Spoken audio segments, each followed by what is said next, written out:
six-legged version of a New Yorker. I'm from Jersey. So, yeah.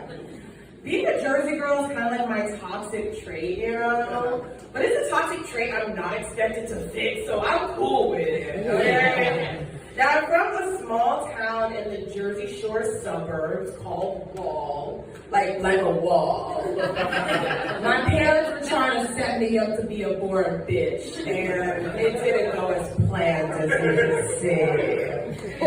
Now, I dealt with a lot of trauma growing up because I was exposed to a lot of, caucasity.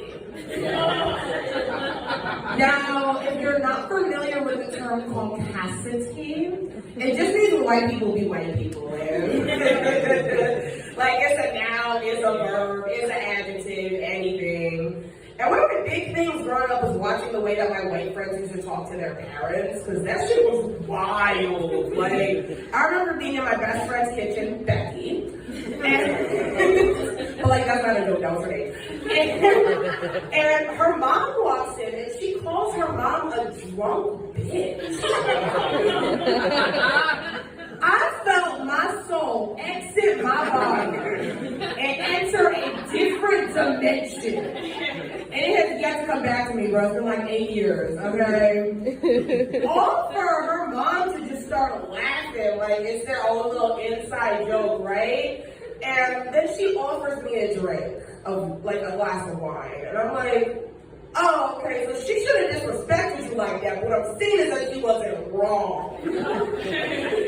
Did I take the drink? Yes, I was 16. I couldn't buy it myself. All right. Oh my goodness. Now, another thing about growing up was hard for me is that I'm legally blind, which just means that my eyes do work, but they suck at their job. And it's because I was diagnosed with keratoconus, which is a rare eye disease. You heard that right, so the girl is rare. Thank you. Now, I remember when the doctor diagnosed me, I was in middle school.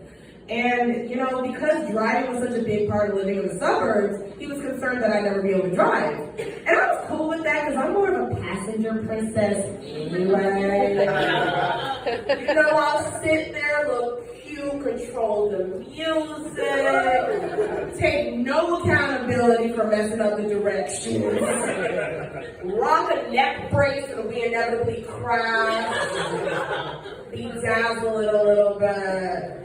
I was getting so into that joke, like I think about like the rhinestoning a neck brace, and then I lose my spot. But not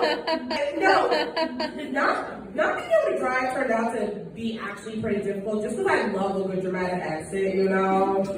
And it's hard to make those when you gotta wait for your Uber to get there first. You know, like, I hate you, I swear to God, I am never coming back here.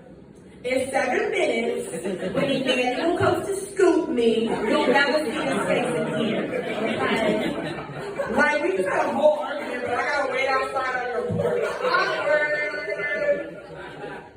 Now, flirting is kind of hard too, not because I'm not good at it. I date straight men, they're easy. You just snap and they run over.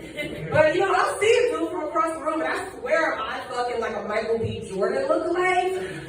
And he gets closer, and I'm like, oh no, that's Michael Cera. Okay. Wrong, Michael. It happens to 3% of people because it's a rare disease. Like I said, girl, rare, honey. Thank you. Now, I'll be like, hey, puppy. He gets closer. I'm like, oh, hey, pawpaw. Okay. Grandpa, I didn't know you came to this bar. I already know I made him show. That's talent there, my guy. You okay?